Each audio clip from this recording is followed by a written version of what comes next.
Snowball here, and I'm on this show right now. Hi, it's Rochelle Hugh. Hi, I'm Astro. And I'm Addict from UB40. I'm Nick Ewan. Thursday breakfast on Source FM with Benjamin Makin. Well, hey, good morning, people. Thank you very much for joining me today on your Thursday morning Source FM breakfast show. I hope you are well. Now, today, got some fantastic special guests. Let me tell you what's coming up. We have the fantastic Jocelyn Francis. Jocelyn is a music producer. Jocelyn is here to chat to us about summer playlists. He's the new face of Travel Supermarket. Okay, Travel Supermarket have got him for their latest campaign, which, you know, I think that's an absolutely fantastic move. Jocelyn is fantastic. He's produced the likes of Not3s. Now, he's a very well-known MC. If you haven't heard of him, actually, yeah, he's going to get you really feeling, super summery. It kind of seems like we're miles away from summer, right? It is on the way, though, don't worry. Now, we also have Andy Bars on the show today. Andy, actually ex-police superintendent, and he's the current head of police liaison at Tracker. Now, he's actually talking to us today. He came on the show to tell us about which cars are topping the list for car thief targeting, basically. And he's also going to be telling us a little bit about this new technique, which you may come across in the news, called a relay attack. And this is actually where car thieves can gain entrance to keyless cars. He's going to be telling us all about this, and as I said, which cars are currently topping those lists for being targeted.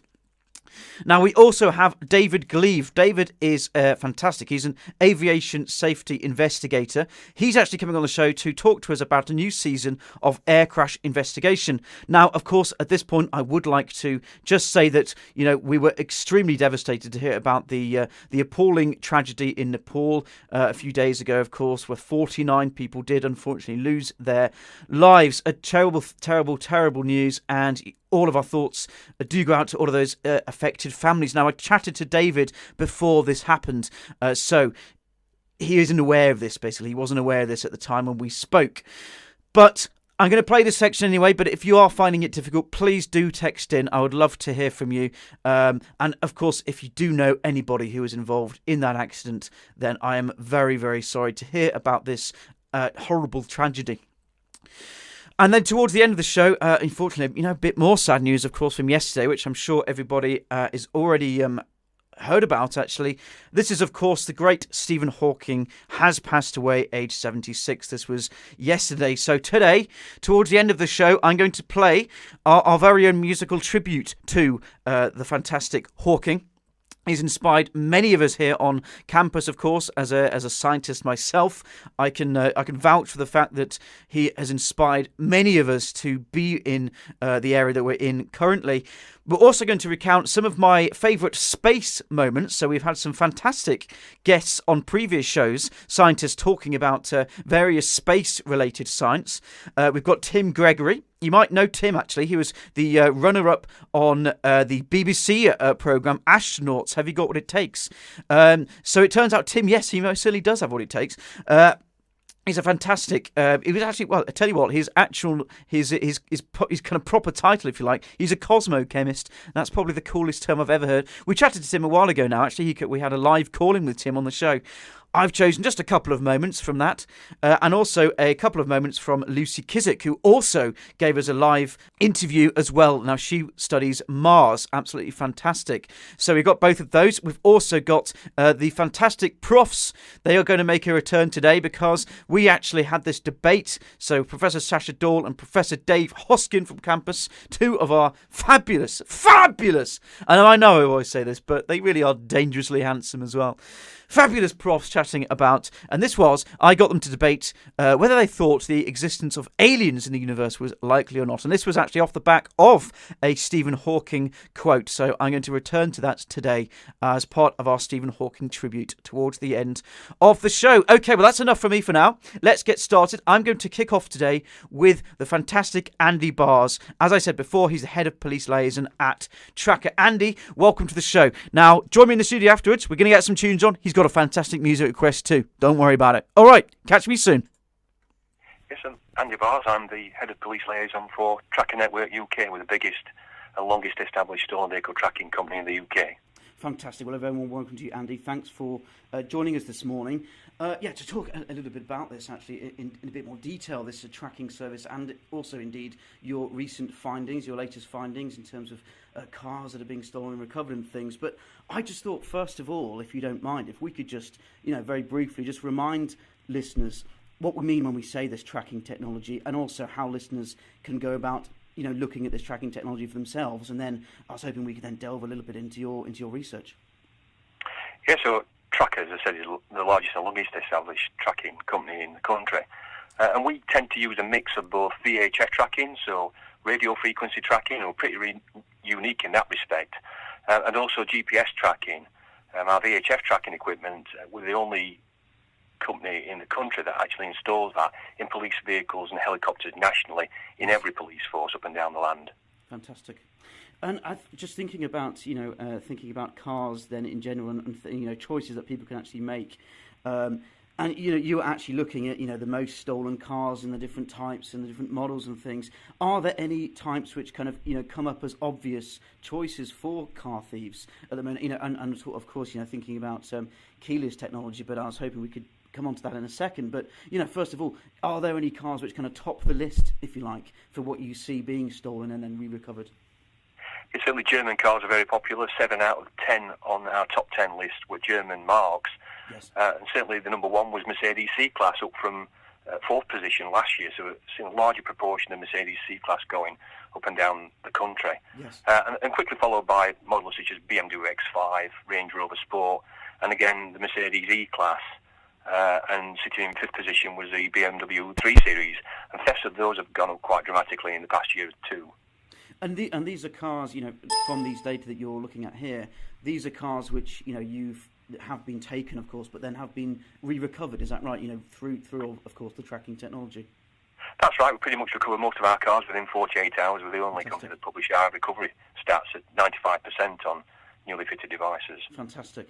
And, we were thinking a little bit as well about, these kind of recent terms which people may have come across in the news. One of those terms in particular, actually, when we're thinking about kind of car thieves and when we're thinking about keyless cars, which of course a lot of them are now, but this term relay attack, I was hoping you could kind of run through us a little bit about this. This is how thieves basically are able to hack in almost to these keyless cars, isn't it, and gain entrance?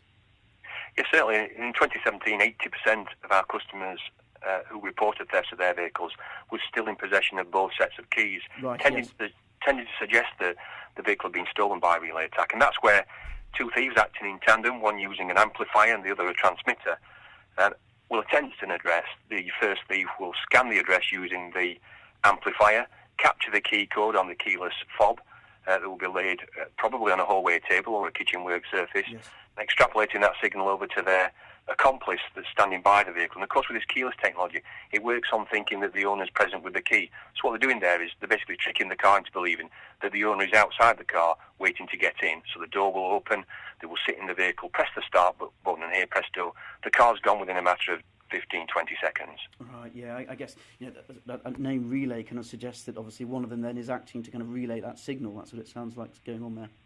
That's right, and I don't know if some of your listeners might have seen some of the recent video clips that have been on YouTube where there's a case in Birmingham quite recently where a Mercedes C-Class was stolen from a driveway in exactly that, about 20-25 seconds they were away in the vehicle using this method of relay attack.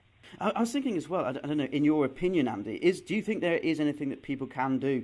I guess in terms of, could they, for instance, debadge the car, make it less desirable to be a target, or would you just advise, full stop, it's easier to just drive an understated car? What do you think? What would be your advice there be in terms of trying to reduce the chances that you are targeted for this kind of attack? Well, I wouldn't want to deter people from buying the car of their dreams, of course, but it is a fact of life that less desirable cars don't get stolen in greater numbers. Yes. But certainly thieves are openly looking at a bit of a shopping list, some of the organised gangs, for specific makes and models, the C63s, the M3s, M4s, for example, and go out looking for them. So as much as you might debadge them, these guys aren't stupid. They've got it on the shopping list and they exactly know what they're looking for. But there are some simple steps that you can do to try and deter thieves. Things like parking your car in your garage, keeping it out of sight. Yes. We always say that garages are usually full of the kids' toys at present, but have a good clear out and try and get your car in your garage if it's really expensive and desirable. In addition to that, just some physical features such as parking it behind a driveway security post or behind locked gates will sometimes deter thieves down the road to another vehicle, but sometimes here at Tracker we're never surprised by the innovative methods that people use to steal vehicles. So using blowtorches to remove gates, etc. If they really want your car, we would always say that, pretty much they'll have it. Yes, exactly. And I guess that is, of course, where the tracking comes in, because I guess, of course, if you're very unfortunate and you do get targeted, of course, I guess if there is a tracker, then I guess you'll find out fairly quickly. I'm guessing the thieves what do they do? Would they kind of leave the car for a bit to check if there was a tracker in place and then come back and take it if there weren't, or what would they do there? Yeah, that's exactly right, Ben. That's what typically we tend to see, particularly around the ports. So we'll see vehicles abandoned around the ports, right. Particularly at Tilbury. Only the last week we had an M5 abandoned down there. And they're left out in the open there, and what we use in the trade is termed soaking to see whether or not actually the police or ourselves, the tracking companies, will turn up and recover the vehicle. Right. And if within a matter of 24, 48 hours the vehicle hasn't been secured by the police, then pretty much they'll end up in a container. And with 53% of all stolen vehicles never being recovered, then it's no guess as to where they're going. They're going abroad, obviously, to Asia, Africa, and other countries. Exactly. Again, as soon as they're across there, that's it.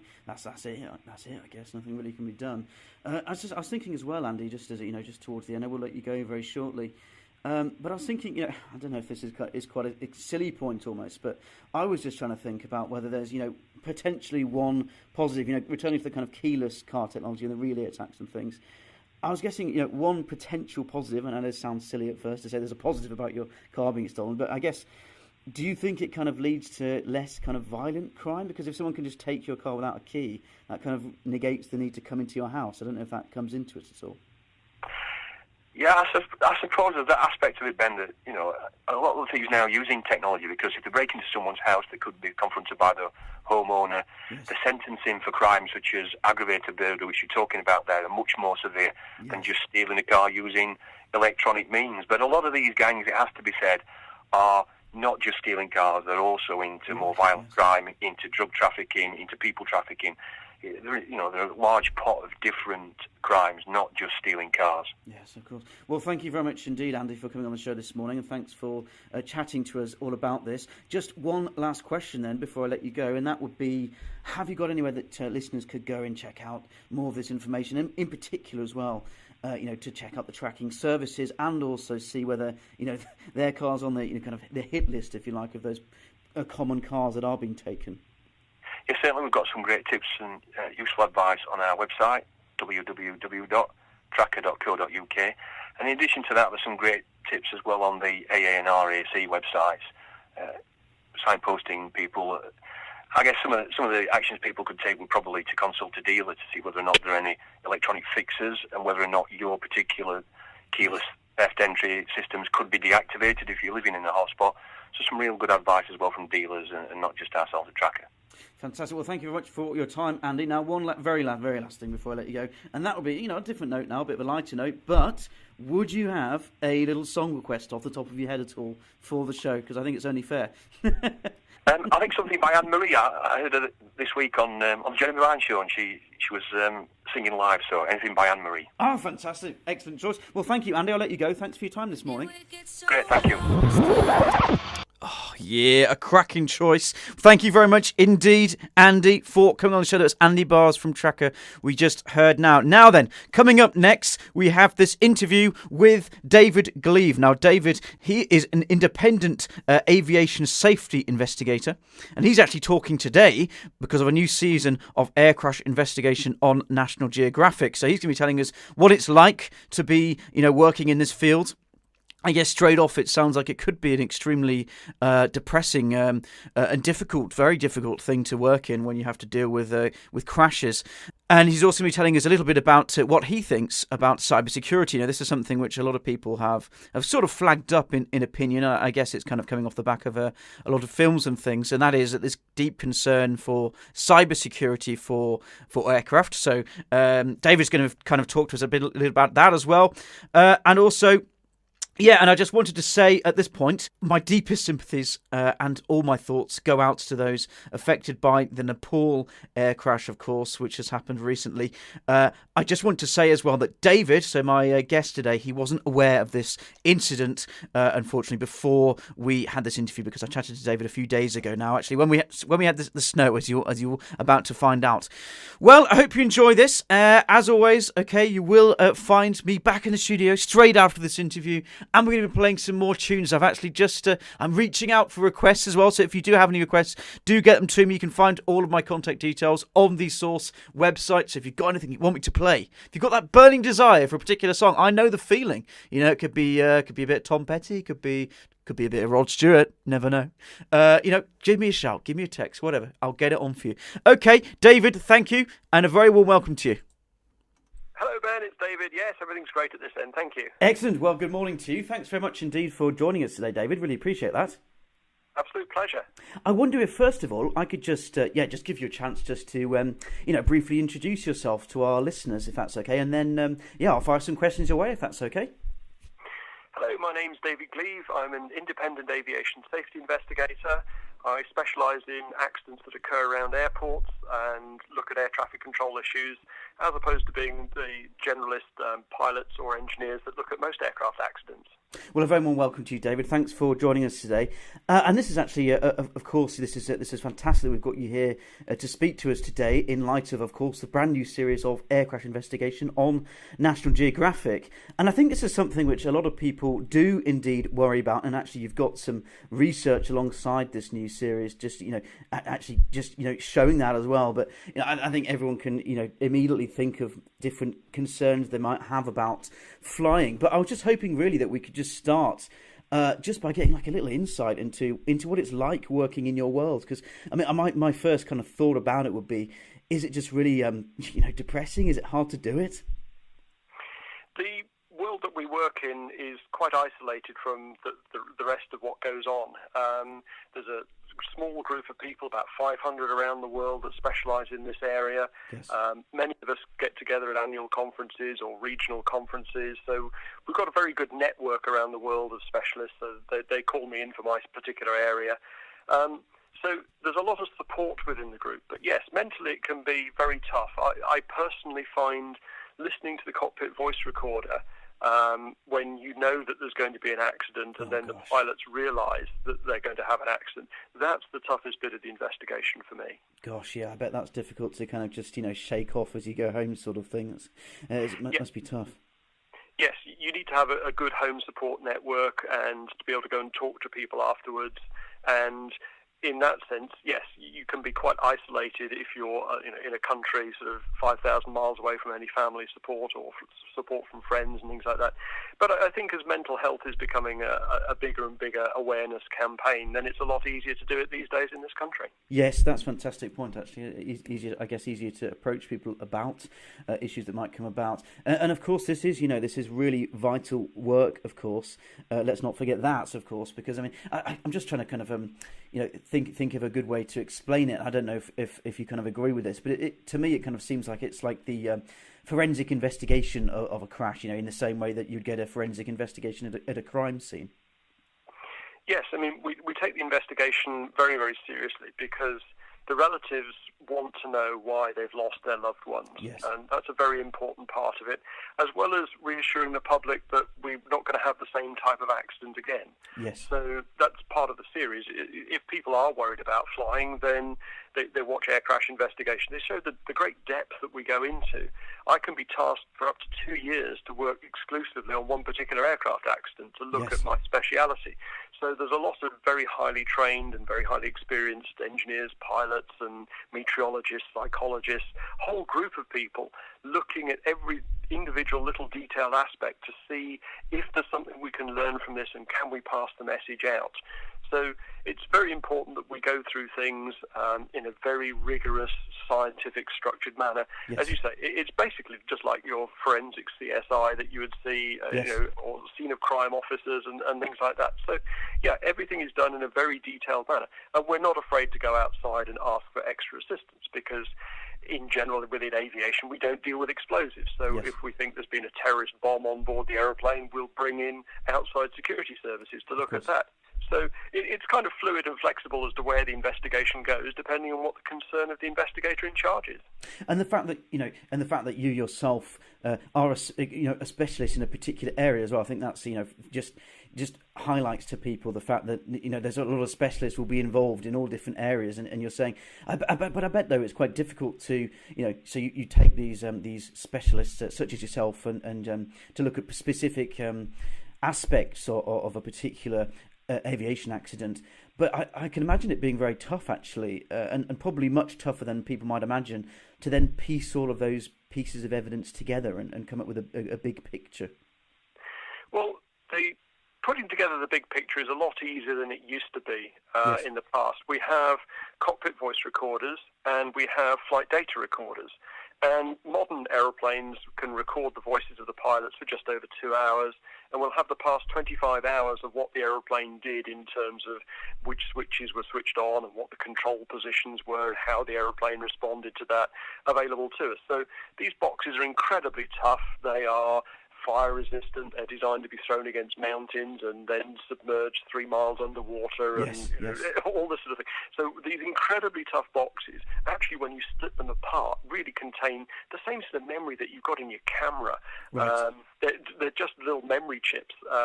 It takes a little bit of time to download them. So just because we found the box, it's going to take 2 to 3 days possibly to download the data from that, because if it's been submerged, then we need to dry it out. Even just opening the box can be pretty difficult if it's been in a major traumatic accident.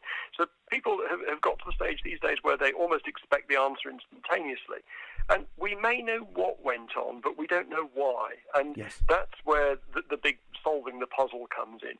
That's why there's a team of 50 of you on site, each with your own individual backgrounds that can suddenly throw something in and contribute. And sometimes people have a light bulb moment and go, what about this? And everybody goes, yeah, okay. And that's why there's a big team formed. And it's a very diverse team, and that's why each of the countries involved in the manufacture and design of the aeroplane or its components are brought in. I think one of the examples for something like the Malaysia 370 missing aeroplane, then the British were brought in not just because it had Rolls-Royce engines, but because of the satellite communication system. And Inmarsat is based in London. They said, well, we've got some data here that might be of use to you. They haven't come in on any investigations before, but they provide the satellite communication link. And then out to the academic world we went and said, okay, we've got this data. Can somebody do something with something called the Doppler effect? And that's where a moving aeroplane, or the traditional way you were taught at school about the Doppler effect, was a train going along and you listen to its whistle and it changes tone. Well, exactly the same happens to the satellite communication frequency. We've had a lot of academics out there sort of checking our work and things like that, saying, yes, we do think the aeroplane was flying in this particular direction, just from the way that the satellite communication system was doing just what your mobile phone does as you drive down the motorway. Yes. If you've ever left it on top of the dashboard, you hear that sort of burp, burp noise when it's looking for a new mobile phone mast. Well, the satellite communication system does the same thing. So we took those signals and we worked out the aeroplane had flown down to the southern Indian Ocean and started to look for it there. So there's a lot of different people can get pulled in depending on the particular nature of the event. It's absolutely fascinating. Obviously, I'm being careful to try and sound, respectful, because of course, it's very, very unfortunate events. But all the kind of work around understanding what's going on, it sounds absolutely fascinating. I think it's great that people have are able to have insights into it, because of course, it is something that people are interested in, and it is something that people are worried about as well. I think we try very hard in the industry, and I think that we need to work a little harder in terms of public communication of risk, which is why I'm talking to you here about what people are worried about and why they shouldn't be worried about it. And I think we also have to sort of de-Hollywood some of what goes on as well. So the last presentation at our global conference was actually on the factual differences between the Sully film and the actual events and investigation of what went on in the Hudson River. Yes. And in order to make it a villain out of the investigators and a hero out of the pilot, then the investigation process was really quite distorted in the film. Yes. In order to Hollywoodize the system. So we're not like that at all. We don't go around blaming everybody and saying you should have done this, that, and the other. Yes. And indeed, the investigator who was made out to be the villain in the film sat there and said, well, yes, I did fly the simulator 50 times, and every time I tried to get back to the airport, I crashed it. Yes. So we didn't expect him to be able to have done it, and going into the Hudson River was the correct decision. Yes. And then everybody says, well, isn't it a miracle that the aeroplane survived? Well, they're designed to survive ditchings. It's just that every Hollywood film, it's always a good start to a disaster movie, and a few people get out, and we have a lost scenario. Yes. So it's very important that people realise that aircraft accidents, many of them are a lot more survivable than people think, provided they listen to the safety briefing. Yes, and that's a good point, actually, because actually some of your research that went alongside this National Geographic, the new series, actually, it was actually showing that actually a lot of people don't listen to those safety announcements, which to me is a bit ridiculous.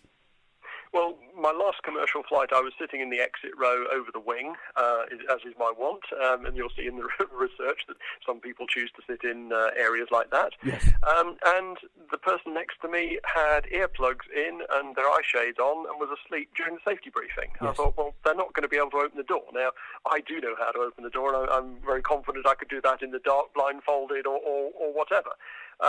But this particular person, taking a sleeping tablet isn't going to help you at that point. Exactly. Now, it may balance the anxiety level, but on the other hand, if you do need to react, and realistically, accidents around the airport area are those that happen far more frequently than anything that goes on en route, then yes, it's a question of whether people are ready for, anything they might need to do.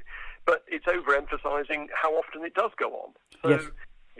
Take your earplugs out, don't put your noise-cancelling headset on, and then for the first couple of minutes of the flight, and then, okay, fine, put your iPod on or whatever, and, you'll be okay. Yes, and I guess, as you were saying there, about people trying to balance their anxiety levels, maybe people just don't want to think about it, but really, this is very important, as you're saying, it just seems silly not to just take those few minutes just to stay on top of those announcements. But anyway, just so that I don't keep you for too long, David, I was just going to finish up with a final couple of questions, if that's okay. Because actually, one really particularly interesting thing actually coming out of the research here that I'm looking at is actually this concern about cybersecurity in the future becoming more of a concern for people, and that's what people think that might be more of a concern anyway. What are your thoughts on that? I was just wanting to hear from you on that. Well, the way we design aeroplanes at the moment in terms of cybersecurity is there's nothing in the flight control system which interacts with any other system that can be hacked from the ground. Yes. So you might be able to send a satellite communication message to the flight crew. It would appear probably as junk in terms of how the message came through. When they do reply, it has to go back to air traffic control anyway, who then verify it. So there's a whole chain of messages that go backwards and forwards to make sure this doesn't happen. But you can't drive an aeroplane off course by sitting at your computer at home and hacking away. Yes. That just doesn't happen at the moment. Obviously, people are trying to do things with spy planes and these drones over Afghanistan or whatever, but it's kind of taking the scenario a bit too far. In the future, if we go to pilotless aeroplanes, we'll have control centres around the world that are in communication with the aeroplane.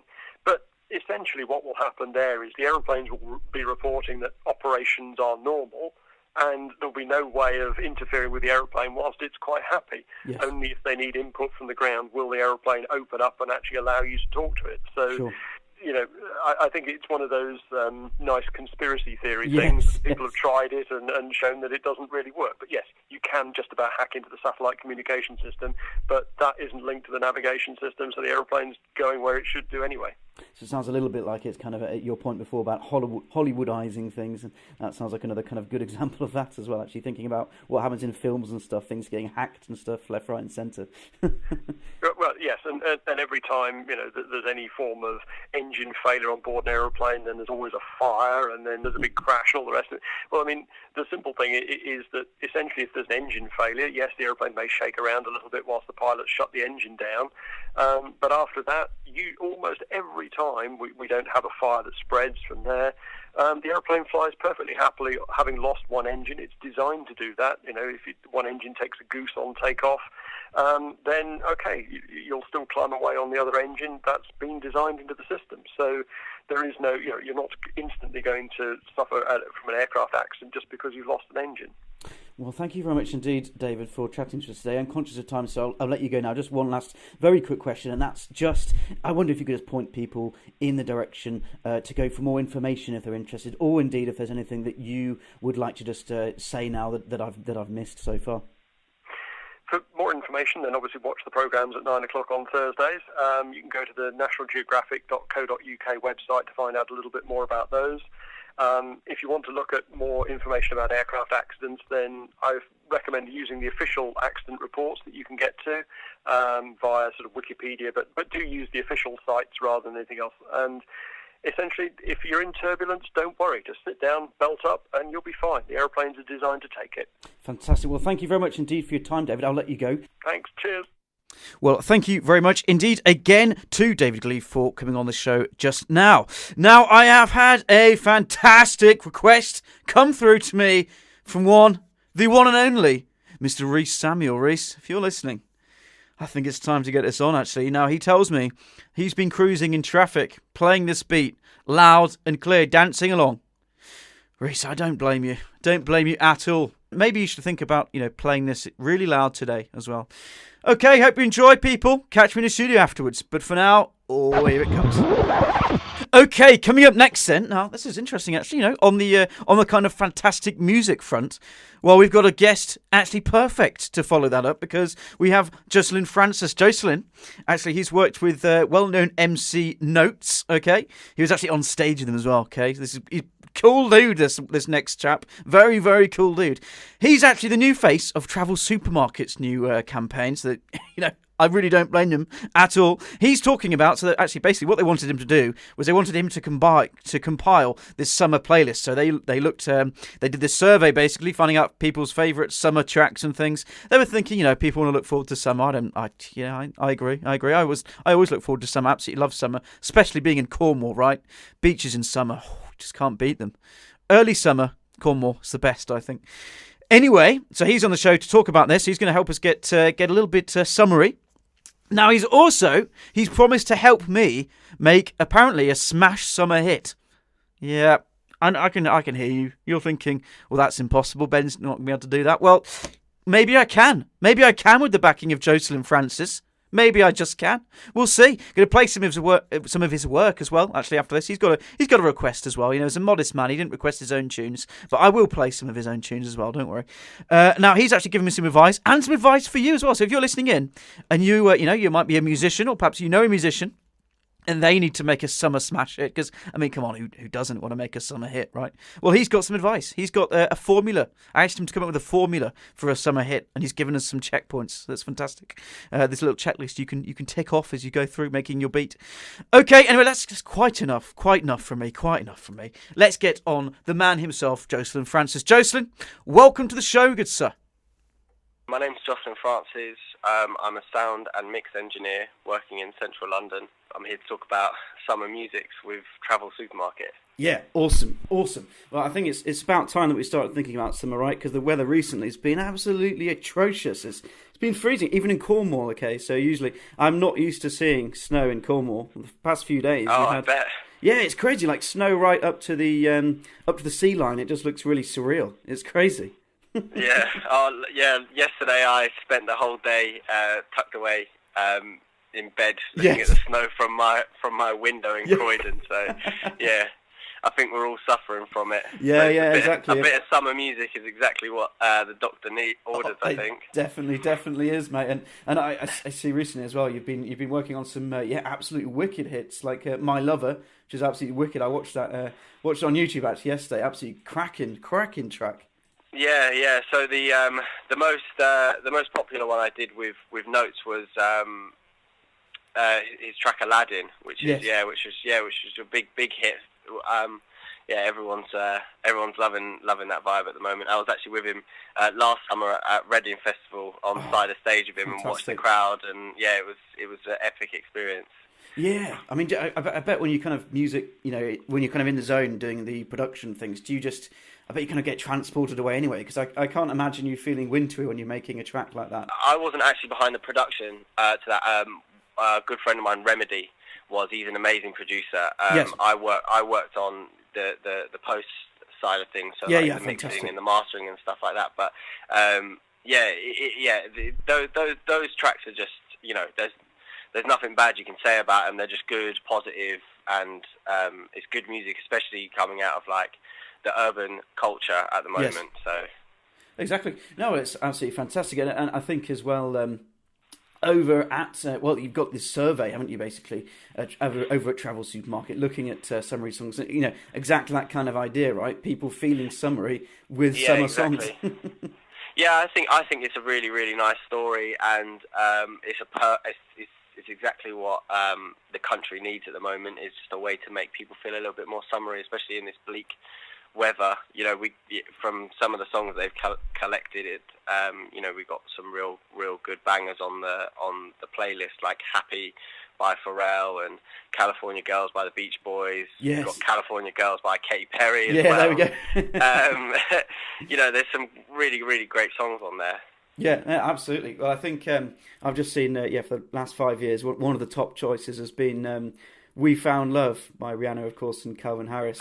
Oh yeah, of course. For the last 5 years, that is a good tune as well. You struggle to go into a nightclub or or turn on the radio in the summer without hearing that song. Exactly. So it definitely gets people going and in the mood for summer. But I'm a bit ashamed to admit it, really. But that song just immediately took me back to my undergraduate years in this dreadful club, a ridiculous club in Exeter, and they just played that all the time. I think they played it about 5 times a night. It did have a bit of it did have a good repeat value to it, actually. Everyone loved it each time as well, though. People weren't bored of it. That's the crazy thing. It came on. No, of course. Especially when you go, away on these holidays. Especially for younger people like to Cabos and Xanthi and things like that. It's one of those songs that just sets the tone very well, doesn't it? It really does. It was very, very effective at that. And actually, Jocelyn, I'm quite excited about this as well, because actually, I believe you're the perfect man to talk to about making a summer smash hit for ourselves. Is there a particular formula which we can follow to do this? Because I'm extremely interested in this. And actually, I'm going to have to tell you this, actually, mate, just to make you feel most welcome today. I've actually got my guitar in the studio with me. Here it is. Oh, okay, great. Maybe we can make one live right now. Yeah, exactly, man. That's what I was hoping. I mean, so when it comes to like a formula of making like a summer record or a summer smash hit, there isn't, necessarily a set formula. As everyone knows, like music is, like a spontaneous way of creating. But there are some fundamentals that, 99% of the time kind of are embedded in the track. So, you want to start with, if it was me and I was going to sit down and work on a tune and try to create the next summer hit, I would definitely be looking to start with some major chords and some major scales. Yes. 100%, because that kind of just like brings out positivity in people, and it's they have a very uplifting sound about them. And then the next step would be, for me, looking at kind of like the rhythm section, making sure it was a fairly high tempo. I'd normally start between anywhere from like 110 BPM to 130, with that 120 being that sweet spot that a lot of our commercial like bangers sit on. That 4 to the floor kind of vibe. And then the most importantly is about the lyrics, and this is where the real skill comes into it. It's about being able to like get people remembering past summers and past holidays that they've been on, and getting, bringing that nostalgic feeling to them, that happy feeling, and then pushing it forward to like, what's next, and getting them excited for the next summer and going on their next holiday, and and how they're going to be feeling, and just that warm, just carefree feeling that everyone loves from like a summer holiday or their summer breaks.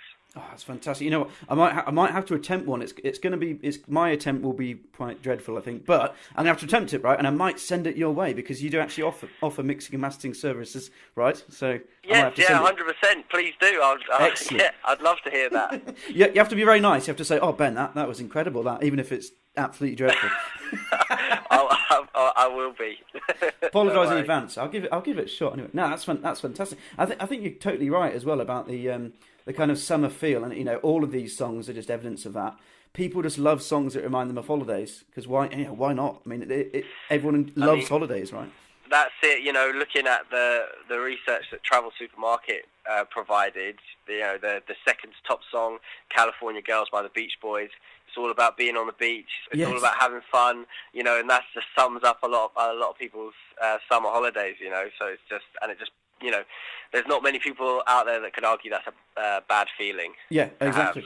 And I bet as well, like at times like this, so people, you know, especially in bad weather and things, I think they even started to like see this actually interesting in their data actually. But you know, when the bad weather comes, I bet people, you know, A, just crank up the summer beats, and B, probably do start thinking about holidays and things. 100%. I think it's a necessary part to keep you going and keep you moving day to day through, you know, the bleak weather that we're having, especially now. And you know, booking yourself a holiday and listening to these summer bangers just gives you something to look forward to and just puts you in a positive state of mind to, you know, continue doing what you're doing on your Exactly. No, it's I'm thinking, to be honest, I'm thinking today, I'm not quite decided on what my summer hit will be for today. I might have to go with Katy Perry, you know. I might have to. Katy Perry, okay, that's a good choice. It's very uplifting. Yeah. And then, of course, I'll hit up some Not3s after that, straight away. So. Yeah. Crank My Lover, that's a good song, or Aladdin. Aladdin's a good summer hit, you know. The music video to that was wicked. He's riding around bikes somewhere in some nice tropical country. That's it. Fantastic. Yeah. What would your number one? Now, this might be a difficult question. It might not be. You know, it might not be fair to ask you this, but what would your personal number one summer hit be in terms of getting you in the summery mood? I might have to put it on the show actually as well. I might have to make this your song choice for the show. You know what? Funny enough, I have to say it, and I was saying it earlier, it's probably Happy by Pharrell, because I'm a big Pharrell Williams fan, and that song to me, when that came out, it was just an instant classic. It it didn't listen to what the rest of the commercial world was bringing out at the time. It went back to the fundamentals, and it just hit the nail on the head for me. You know, like, it's just a positive song. You know, loads of great cameos in the video, and you know, it made a lot of sense for me, and it when I hear it, it's great music, and it just it gets me in the summery mood 100%. That's fantastic. That's a brilliant choice. I don't blame you at all there. I definitely get that on for you. I just want to actually just give you a chance to suggest that listeners go and visit particular websites and things. And you've got your own website for your services that we're talking about, and also perhaps you could point them in the direction of more information about the kind of summery vibes that we've been talking about as well. Yeah. So all of this research came from travelsupermarket.com. They've got loads and loads and loads of great information on their website, www.travelsupermarket.com, and all of the tracks and more that we've spoke about today listed there, so you can go and tune them into your awesome Apple Music or make Spotify, a playlist, and make your own playlist. That's great. Fantastic. Well, thanks so much for your time, Justin. Really appreciate that. I'll let you go then, and have a great rest of the day. No worries. Good talking to you. Now, towards the end of the show today, we are going to, of course, be playing this musical tribute to the fantastic Stephen Hawking, who, as I can safely vouch for this fact, actually, he's inspired hundreds, millions of people, to be honest. And coming from a science background myself, I know that many of the scientists that I am surrounded by on a daily basis are all inspired by Stephen Hawking. So we have got a tribute for him, and we're going to play some of my favourite space science moments. So we've had lots of special guests on the show in the past, lots of space scientists. We've had a cosmochemist. Now, come on, that's the coolest term ever. We've had a Mars climate scientist. Yep. we'll hear a little, couple clips actually from them a bit later on. And you can always go back and listen to the full interviews if they do interest you at all. We've also, now if I've got time for this, I will play this week. If not, I will play it next week. But we'll see how far we get with this. And this is the Profs, the fantastic Profs. Now, if you haven't heard from the Profs in a while, don't worry. They are going to be making a grand return to the show very soon. But this was an older, actually, debate that the Profs had. Sacha Dahl and Dave Hoskin, of course. I'm sure you're aware of them. Very handsome men. They were actually debating, and this was off the back of a Stephen Hawking quote about aliens. They were debating the likelihood of the existence of aliens elsewhere in the universe. So I think, it's thanks to Stephen Hawking that really, captured all of our imaginations, and everybody began talking about things like that in a kind of scientific manner, all because really of Hawking. That's, one of his many achievements in science communication. Okay, so moving on then, I just wanted to mention another good friend of mine, actually, and this would be Guy McDonald. So we just had Jocelyn, a producer, London-based producer on the show. Guy is also a London-based producer, known professionally as Phase 2, and he's actually recently, I was lucky enough actually to feature on one of his tracks that he's been working on. I thought I'd give that a spin. Yeah, why not? Let's get some of this Phase 2 on. You should definitely check him out on SoundCloud if you want to hear more of his work. He's always, very productive. He always puts a lot of stuff on his SoundCloud, as well as regularly sending things to labels and so on. Anyway, I'm going to give this a spin. Straight after this, I have got a request come through from the fantastic Sam Barton, who's heading into the lab this morning to work with the Oxy Labs. I'll see you there very shortly, sir. But for now, I will be playing a request. And Sam as well actually says that he's requested this song. Get this on straight after this next track. He says Stephen Hawking is, in his thoughts, his science was incredibly humbling. So, a lot of us thinking about Hawking today, of course. And yeah, let's just get on with the show, shall we? And then, as I said, do stay tuned for that musical tribute to the great Hawking later on. Anyway, for now, I'm going to get this Phase 2 track on. Check it out.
Fantastic work from Guy, aka Phase 2 here. Now, coming up next then, I'm going to recount some of the highlights of the space scientists that we've had on the show in the past as part of a tribute to the fantastic Stephen Hawking. Coming up soon as well, a request from the fantastic Mr. Sam Barton. So do stay tuned. So first of all, I'm going to play this little selection of highlights already. And this is actually Tim Gregory. Now, you might know Tim, actually. He was on the BBC TV show Astronauts. Have You Got What It Takes? He was actually runner-up, so it turns out he does have what it takes to become an astronaut. He's actually a fellow PhD researcher at the University of Bristol. He's a cosmochemist. Okay, pretty cool term, that.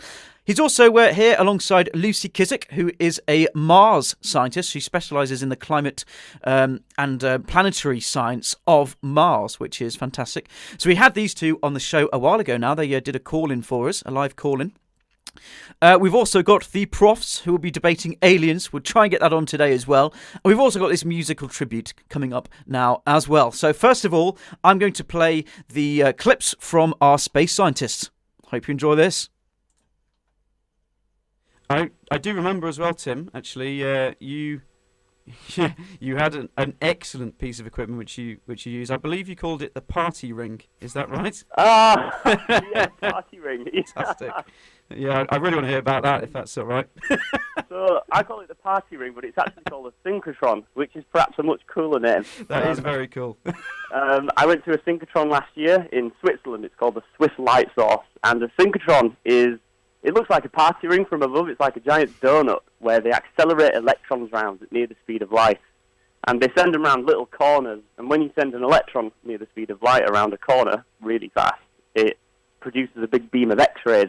And we can use these X-rays to probe the inside of the meteorites to see what's inside them without cutting them open. Ah, fantastic. Sounds teensy a little bit like the Hadron Collider in the sense that it's a particle accelerator. Yeah, it's much smaller, but it works on a very similar principle. It's kind of like a giant medical X-ray. Oh, hang on a minute, Tim and Sam. I think I'm just looking out the window. Are you sure they've been tracking this correctly, right? Oh, what's that? What is that? Oh, good Lord! Oh, I wanted to use that sound effect for so long, mate. I was just waiting for the correct moment. Excellent. I'm sorry. I'm so sorry. You had me panic there for a second. I'm trying to combine laboratory results with mapping of the whole planet. So the atmosphere was probably about mostly carbon dioxide, like 95%. But a model came out recently saying that if there was just a little bit of hydrogen in there, then it could get you above freezing temperatures with very low pressure of that atmosphere. So I'm trying to figure out where hydrogen could come from. The professor I'm working with is about to bring out a paper coming up with an idea that hydrogen could be produced by lakes on Mars. Back when water was stable, hydrogen could be released by these lakes and go into the atmosphere.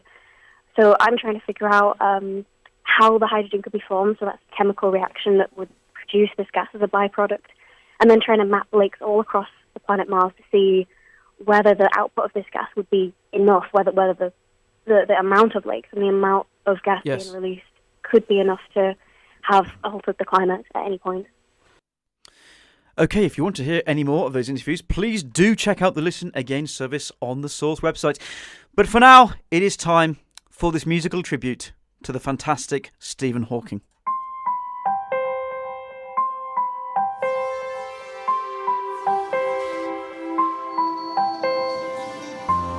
All my life, I have sought to understand the universe and find answers to these questions.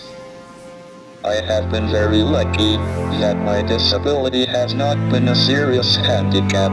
Indeed, it has probably given me more time than most people to pursue the quest for knowledge.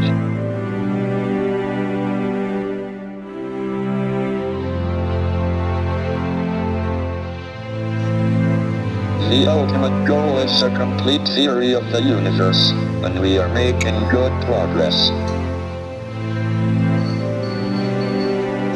Thank you for listening.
Well, let's get back to it then. So, coming up next, I think it's only fair if I now play this fantastic request from Mr. Sam Barton. I hope it's going well in the lab. I shall see you very shortly, sir. But for now, please enjoy.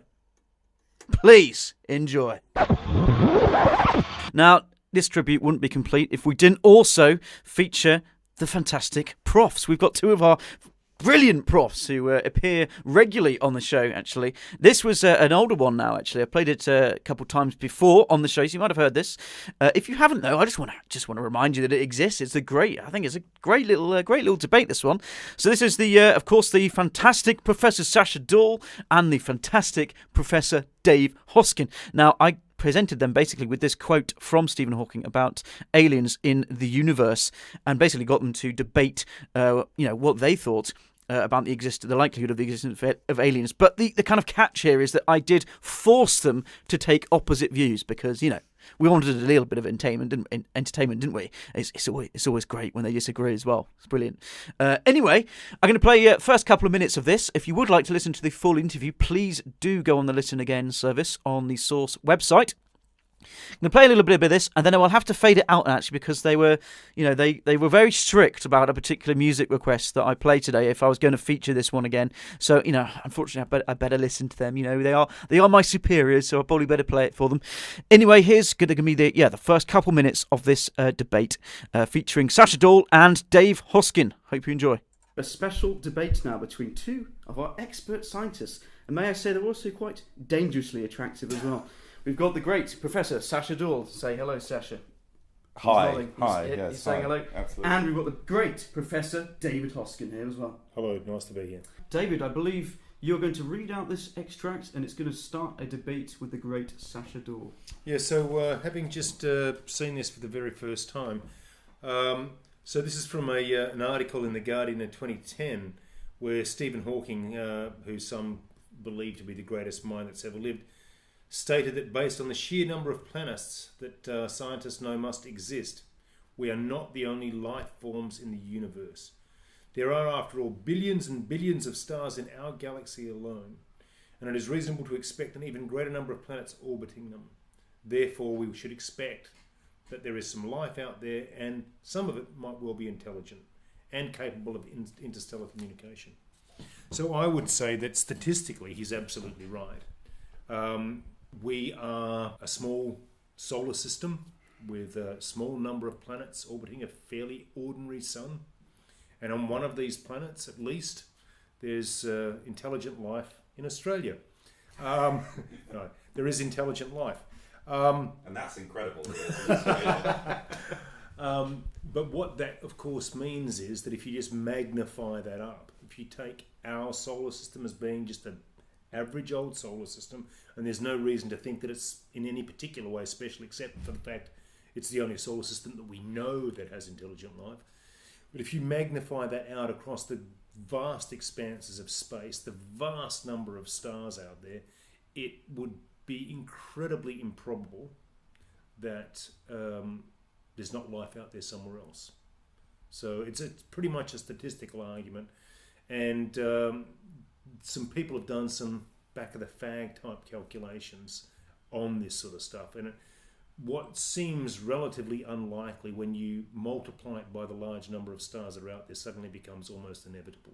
So, Sacha, would you agree with the kind of statistics side of that? I mean, it's an appealing point of view, but it doesn't have to work that way, right? So just because something happens a lot, or just because there are lots of examples of something that roughly corresponds to our existence now, doesn't mean, like having a sun in a particular state and particular types of planets around it, doesn't mean that everything that has happened in our local niche corner of the universe will happen and will have happened somewhere else.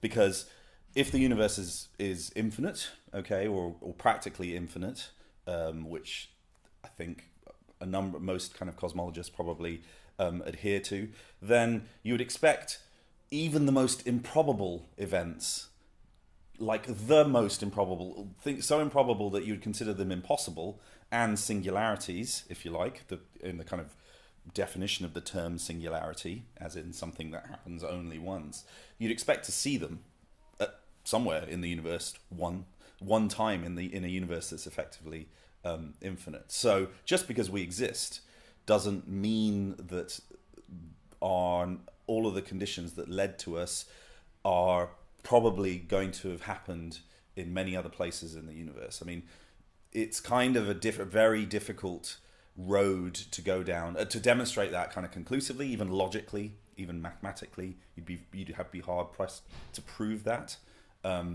It's a compelling argument to some degree, especially since, and I'm going to kind of soften my point a little bit by just saying that almost everything that we've thought of as being unique about us has proven not to be unique about us. Within our place as animals, humans, we list off things that we think of humans as being unique in humans, and they've turned out not to be unique. Language, etc. And it's the same thing. Very similar things true about our assumptions about what cosmologically our status is. We've thought, various ideas going back into antiquity have assumed that we are unique, the center of the universe, etc., etc., etc. And pretty much all of them have been found to be violated. So from that perspective, the statistical argument is kind of compelling, but it's not an absolute slam dunk. Okay.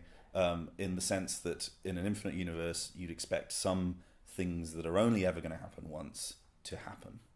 Right, if you want to catch more of that interview, please do go on our Listen Again service. But that, unfortunately, is all we have time for today. So I just want to say a big thank you to all of our special guests this week. Thank you to David Gleave, air crash investigation expert who came on the show earlier. Thank you to Andy Bars, the head of police liaison tracker.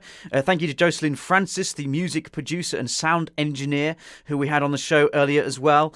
Thank you to the profs who you heard from a little bit just now. You can listen to that full interview. We've aired that in the past before. Thank you to Sasha Dahl and Dave Hoskin. Now, I'm afraid, actually, on that front, I'm going to have to play their little requests. They're quite demanding. They only come on the show if I play their requests for them. So, all right, let's get this one on for them, shall we? Here we go. Here goes.